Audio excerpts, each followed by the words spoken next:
حبیب خدا میگوید آن جهنمی که شما ای بنده های خدا از او پناه طلب میکنید، روز حساب، روز قیامت پروردگار این جهنم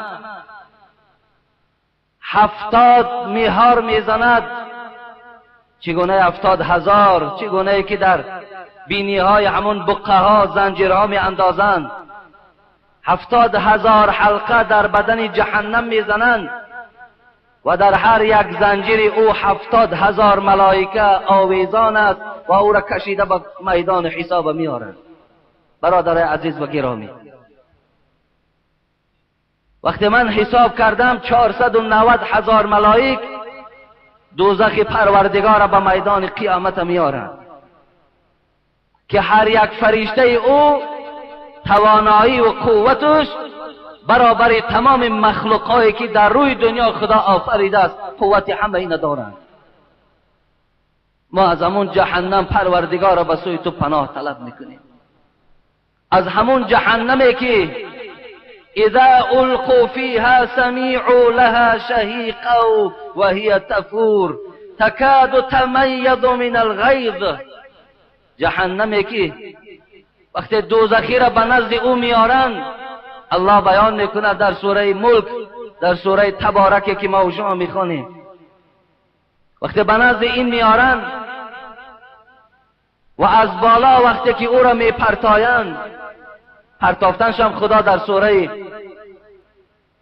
الرحمن بیان میکند فیؤخذ بالنواصی والاقدام.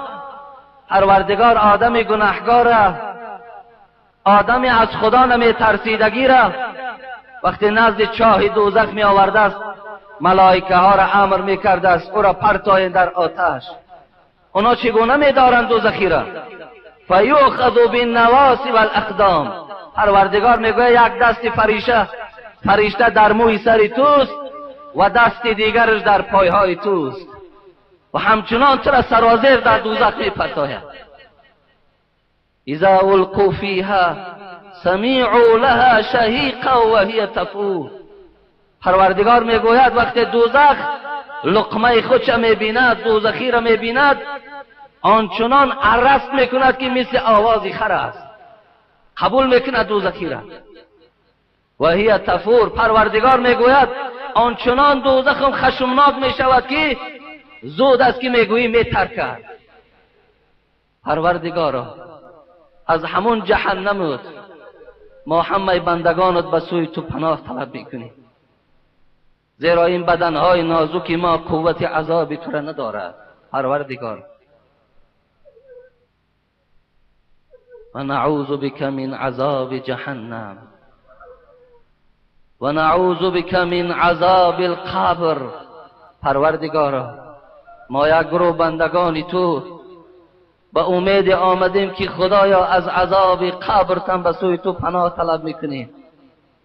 پروردگارا ما همگی عقیده داریم، ما همگی باوری داریم که جکش قبر حق است، سوال منکر و نکیر حق است. خدایا ما را از جکش قبر نجات بده. سعد ابن معاذ رحمت الله علیه یکی از بنده های صالح پروردگار بود که حتی در صحیح بخاری میگذرد وقتی روح سعد ابن معاذ از بدن او جدا میشد و وقتی روح او به سوی عرش رفت، حبیب خدا گفت عرش پروردگار از شادی در حرکت در آمد. سعد ابن معاذ 70,000 ملائک در حدیث ها میگوید در جنازه سعد ابن معاذ اشتراک داشتند. حبیب خدا میگوید یک روی مالچه سعد ابن معاذ از دنیا و آنچه در دنیاست بهتر بود. وقتی سعد ابن معاذ وارد قبرستان کردند، همین بنده صالح را وقتی وارد قبر کردند، حضرت جابر میگوید نگاه کردم حبیب خدا تسبیح ها را زیاد گفتن گرفت، از پس او تکبیر ها را روانه کردن گرفت. گفتم حبیب خدا راستی هیچ قبر ده اینقدر راز نمی ایستادی، اینقدر تسبیح و تکبیر نمی گفتی، چه حالت شد؟ گفت سعد ابن معاذ قبر جکی، بنده که 70,000 ملائک در قبر در حضور جنازش بودند. عرش پروردگار به آمدن روح سعد ابن معاذ خرسند شد که سعد از دنیا گذشت. قبر سعد جکید. حبیب خدا گفت تا زمانی که قبر سعد نکشاد من تسبیح را قطع نکردم. پروردگارا ما را از جکش قبر نجات بده، ما را از فتنه های قبر پروردگارا نجات بده. همنشینان تو در زیر لحد خاک شدند، همنشینان تو در زیر لحد خاک شدند. چشم عبرت بکشا خواجه اگر انسانی. به سر قبر یکی رفتم و گفتم چونی؟ جامی میگوید یک برادر من زیارت رفتم، به سر قبر یکی رفتم و گفتم چونی؟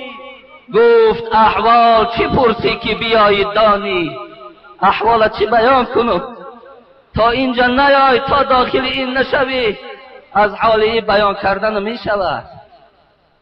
حبیب خدا وقتی میگوید من بچم ابراهیم 6 ماهه بود که از دنیا گذشت. ابراهیم 6 ماهه بود، فرزند ماریا قبطیه.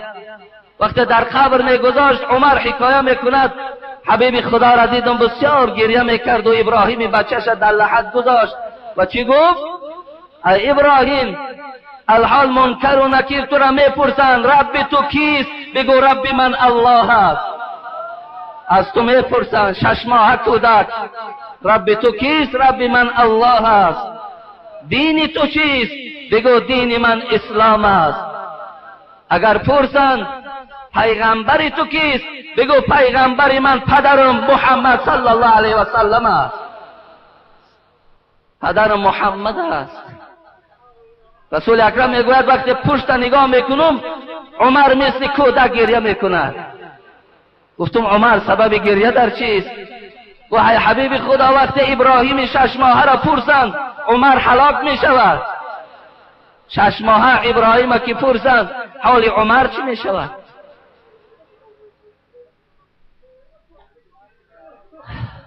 شیخ احمد رحمت الله علیه حکایه میکند که وقتی دوستای خدا رفتن دیدن شیخ احمد یک آدمی در راه خدا جگرها سوختگی گریه‌ور بود، گریه میکرد. حضرت بیان کردند ای شیخ احمد برای چی گریه میکنی؟ حضرت بیان کرد به بالا 7 جنت فوق گردون، به زیرم 7 دوزخ ماند و بیچون. بیاسایم چگونه در میانه، بود لازم به من فکر شبانه. حضرت بیان کرد ای دوستای خدا بالای سرم 8 جنت است، در زیر پام 7 دوزخ است. من شیخ احمد در بین هر دو این خوابیده هستم، چگونه خواب کنم؟ ندانم، نمیدانم که از پستم یا از بالا چه آید حکم از عزت تعالی. من نمیدانم که من بالا میرم و نمیدانم پایان میرم. چون این گفت آن جگر خون گریه‌ور شد، کشید آه مگر خونی جگر شد. حضرت گریه کردند، داد گفتند، فغان زدند که من نمیدانم. گفتن از کدام جانبش باش. خدای مهربان ما از قبر تو به عزتت قسم میترسیم، به جلالت قسم پروردگار از دوزخ میترسیم. خدایا ما بندگان تو وارد دوزخ مگردان، ما را در فتنه و عذاب قبرت خدایا روبرو مگردان. ساعت اجابت دعاست خدای مهربان. زمانی که ما وارد قبر شویم قبر ما را به روضه از روضه های جنتت مبدل بگردان. خدایا ما را استقبال خوب بگیر، اگر چنده که ما گناهگار هستیم به عمل ما نظر نکن الله، به رحمت خودت نظر کن. پروردگارا را زدم چاو. حضرت گفتن همون قبر و همون تابوتی که بنده ها را به سوی قبر میبرند همونها برای من سبب شد و این سلطنت و این تخت من ترک ساختن. خدایا ما را از عذاب قبر نجات بده. و من فتنة المسیح الدجال و من فتنة المحیاء والممات. آمین یا رب العالمین.